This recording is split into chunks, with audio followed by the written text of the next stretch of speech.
year 2000, a 22-year-old diving instructor named Yuri Lipski strapped on an air tank, clipped a camera to his helmet, and slipped beneath the surface of a lake in Egypt. He was experienced. He had done this hundreds of times. He knew exactly what he was doing. 30 minutes later, he did not come back up. When rescue divers went down to find him, they didn't find much, but they did find his camera. And when they played back the footage, what they saw shook the entire diving world. The video shows Yuri descending, slowly at first, then faster. His light sweeps across the water around him, nothing but blue in every direction. No walls, no floor. Just open, endless water pulling him down. You can see the moment he realizes something is wrong. You can see him reach for his equipment, trying to stop the descent. He can't. The camera keeps recording as he sinks deeper and deeper until the screen goes dark. That footage is still on the internet today.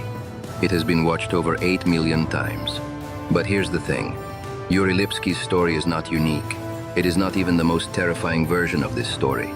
There are lakes on this planet where the bottom has never been found. Not by divers, not by the most advanced robots money can build, not by scientists with decades of experience and millions of dollars worth of equipment. These are real places. They exist on maps. You can drive to them, and every single one of them is hiding something underneath the surface that no one has ever been able to fully explain. Today, we are going to look at 3 of them. And by the time this video is over, you are going to think twice before you ever look at a lake the same way again.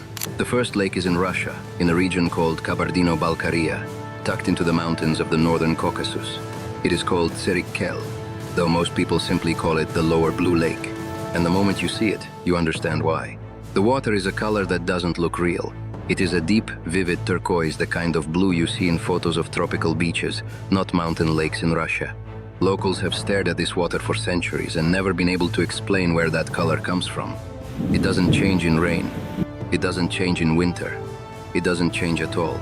The lake just sits there in the mountains, this impossible shade of blue, completely still, completely calm, like it has a secret it is not willing to share.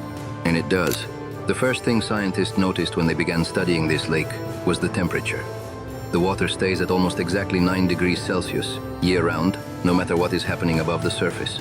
In the middle of winter, when the air drops far below freezing, and every river and pond in the surrounding region is covered in ice, the Lower Blue Lake never freezes. Not once, not ever. The locals have a saying about it. The lake, they say, has its own fire burning somewhere underneath. The second thing scientists noticed was even stranger. Every single day, approximately 70 million liters of water flow out of this lake. That is not a typo. 70 million liters. Every day. To put that in perspective, that is roughly 28 Olympic-sized swimming pools worth of water leaving this lake every single day of the year. And yet the lake never gets smaller. The water level never drops. The lake never dries up. It has been this way for as long as anyone can remember, and probably for thousands of years before that. So scientists started asking the obvious question. If that much water is leaving this lake every day, where is it coming from? They looked for rivers feeding into it. There are none. They looked for streams, for underground springs visible on the surface, for any kind of inflow that could explain where 70 million liters a day was coming from. They found nothing. The water simply appears, from somewhere deep below the surface, in quantities that shouldn't be possible for a lake this size, and then flows out into the world as if nothing unusual is happening. Locals had always assumed the lake was connected to something underground, something very deep. The stories they told each other spoke of bottomless pits, of water that went all the way down to the center of the earth, of divers who had gone in and never come back up. For a long time, scientists dismissed these stories as folklore. The lake looked small from above. How deep could it really be? In 2012, a British diver named Martin Robson decided to find out. Robson was not an amateur. He was an experienced deep diver, and he brought a full team with him, including a Russian diver named Andrei Rodionov. The plan was straightforward. They would go down, take measurements, find the bottom, and that would be that. The mystery would be solved. On one of the dives, Andrei Rodionov did not come back up. He died in the water. Martin Robson himself surfaced too quickly during his record-breaking 209-meter descent, suffering severe decompression sickness. He spent the next 11 days fighting for his life in a hospital in Sochi, and they still did not find the bottom. In 2016, a full scientific expedition arrived at the lake with everything they needed: underwater robots, remote-controlled submersibles, advanced sonar equipment, the best technology available. They conducted over 400 separate dives and measurements over the course of the expedition. Their robots went deeper than any diver could safely go.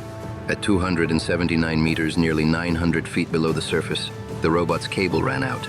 The robot was hanging in open water, in total darkness, and the sonar was still showing empty space below it. The scientists watching the screens back on the surface did not see a flat, sandy bottom. What they saw was a massive side cave opening up in the rock wall, dropping away into a darkness that their equipment could not fully penetrate. The cave appeared to continue both sideways and downward, into the mountain, into the earth, in directions that made no sense given the size of the lake above. The expedition ended without finding the bottom. The scientists packed up their equipment and left. Their official conclusion, published in their research, was that the underground cave system appeared to continue beyond the range of their equipment. In plain language, they went as deep as they could go, and the lake went deeper. What is down there? Past the 279-meter mark, past the reach of their longest cable, past the point where the light from their most powerful lamps simply disappeared into nothing nobody knows. The lake still sits in the mountains of the northern Caucasus, still that same impossible shade of blue, still pouring 70 million liters of water out every day from a source that no one has found, still refusing to give up what it is hiding underneath. The legends say the lake is bottomless. After 400 dives and $1 million worth of equipment, the scientists could not prove them wrong. Now, Russia is a long way from home for most of the people watching this video, and when we talk about mysterious lakes in foreign countries, it is easy to feel a kind of comfortable distance. It is easy to think, okay, that's strange, but it's over there, on the other side of the world. The next lake is in Texas. Jacob's Well is about an hour's drive from Austin, in a small town called Wimberley. It sits at the bottom of Cypress Creek, in a limestone creek bed, and from above, it looks like almost nothing. It is a circular opening in the rock, about 13 feet across, and the water coming out of it is so clear that you can see straight down into the blue-green depths below. On a hot Texas summer day, it looks like the most beautiful, refreshing swimming hole you have ever seen. Families bring their kids here. People drive hours to swim in it. At least 9 people have died here, and scientists still cannot fully explain why. The well drops straight down from that 13-foot opening for about 30 feet before the passage narrows and bends. From there, it continues downward into a cave system that has been explored by professional cave divers for decades and which stretches for over 6,000 feet of mapped passages through the limestone beneath the Texas Hill Country. The water that flows up and out of Jacob's Well comes from the Trinity Aquifer, a vast underground reservoir that sits beneath millions of acres of Texas. But here is where things start to get strange. At a certain depth, in the third chamber of the cave system, there is a passage that looks exactly like the way out. It is shaped right. It is angled right. The water flow suggests it should lead upward, back toward the surface. Every instinct a diver has, every piece of training, every gut feeling says that this passage leads to safety. It leads deeper into the cave. It leads into a part of the system that narrows to a point where a diver in full equipment cannot turn around. And by the time a diver realizes the passage is not going where they thought it was going, they are already too far in to back out. At least one diver has died in that passage. Trapped, disoriented, unable to turn back. Scientists call it a false exit. They understand the physics of why it exists. It has to do with the way water flows through the karst limestone. The way the cave system was carved out over millions of years by water slowly dissolving the rock. They can explain, technically, how a passage can look like an exit when it is actually a dead end. What they cannot explain is why this particular false exit is so convincing, why so many experienced divers, people who knew the risks, people who had dived caves for years, went into that passage anyway and did not come back. In 1979, 2 young men from Texas named Kent Maupin and Mark Brashear made a dive into Jacob's Well late at night. They were both experienced. Maupin worked as a diving instructor. They reached the 3rd chamber, and then they kept going. Another diver in the group watched Brashear squeeze into the narrow passage beyond. Maupin followed. Neither of them came back up. Their bodies were eventually found, but the recovery operation was so dangerous that professional rescue divers almost died attempting it. The person who finally managed to locate the bodies described looking into the passage and seeing, in the light of his lamp, a pair of hands reaching toward him from the darkness. He thought for a moment that someone was still alive in there. They were not. The cave system beneath Jacob's Well continues past the areas that have been mapped. Professional cave divers from the Jacob's Well Exploration Project have been working to survey the full extent of the cave since 2000, and they have found over 6,000 feet of passages. But every time they think they are close to mapping the full system, the cave opens up into new sections they have not seen before. The Trinity Aquifer beneath the Texas Hill Country is enormous, and how far Jacob's Well connects into it, how deep the system ultimately goes, where the water is ultimately coming from, these questions do not yet have complete answers. What the scientists do know is this: Jacob's Well is directly connected to one of the largest underground water systems in the state of Texas. The water flowing up through that 13-foot opening has traveled through passages in the limestone that stretch for miles in every direction beneath the surface. The cave system is alive, constantly changing, constantly moving water through its tunnels at pressures and speeds that can be fatal to any diver who gets caught in the wrong place at the wrong time. 9 people have died in a hole barely wider than a car. Professionals with decades of experience. People who knew exactly what they were getting into. And still, every year, people come back. Because Jacob's Well looks calm. It looks beautiful. The water is crystal clear. You can see the sunlight filtering down from the surface as you descend, turning the water from green to blue, to a deeper and deeper shade of black the further down you go. And somewhere down there, past the false exit, past the 4th chamber, past the narrowest restriction that no one has ever come back from, the cave keeps going. Down into the limestone, down into the aquifer, down into a darkness that no map has fully charted and no expedition has fully explored. Scientists know it does not technically go on forever. They know logically that there is a bottom somewhere. But after decades of exploration, after 9 deaths and hundreds of professional dives and millions of dollars of equipment, they still cannot tell you exactly where that bottom is. The well keeps its secrets. Now 9 people is a terrible number. It is enough to make Jacob's Well one of the most dangerous diving locations in the United States. It is enough to make anyone think twice before they look at that beautiful clear water. But the next lake on this list has claimed more than 200. On the coast of the Sinai Peninsula in Egypt, a few miles north of the resort town of Dahab, there is a hole in the floor of the Red Sea.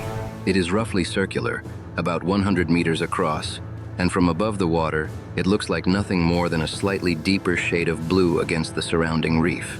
There is a wooden sign at the water's edge that reads, in hand-painted letters, "Easy Entry Blue Hole." It is the deadliest diving location on planet Earth. The official count of deaths at the Blue Hole is not kept. Egypt does not maintain a formal record, but divers who have worked in the area for decades put the number somewhere between 130 and 200 people, and that is a conservative estimate.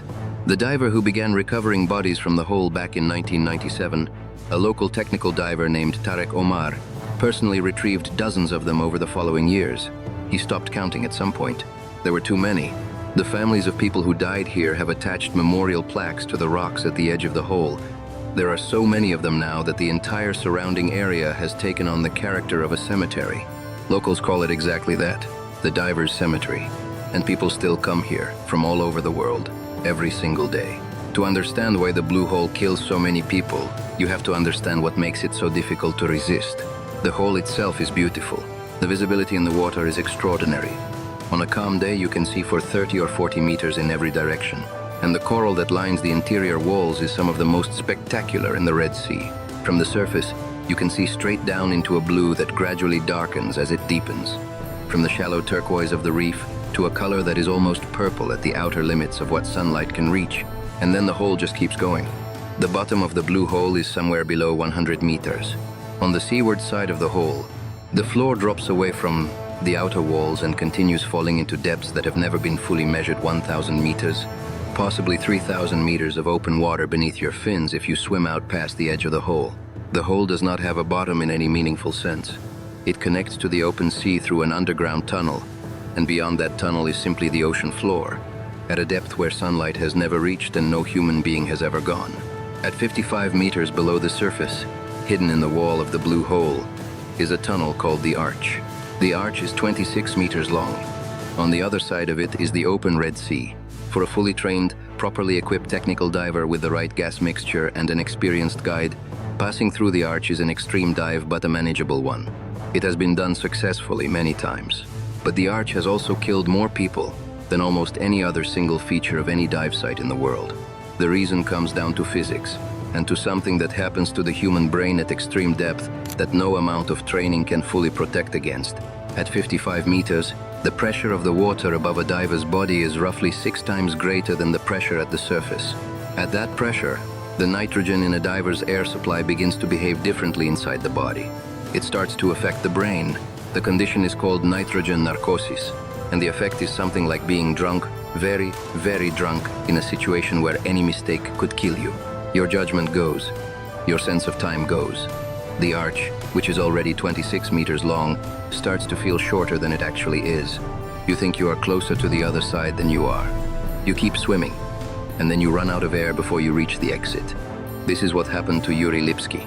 He entered the hole alone, with a single air tank, with weights that were too heavy, and without a dive partner. At about 115 meters far deeper than he intended to go, the narcosis took over. The footage from his helmet camera shows him looking around in apparent confusion, unable to understand what was happening or how to stop his descent. He removed his regulator. He tried to inflate his buoyancy vest. Neither thing helped.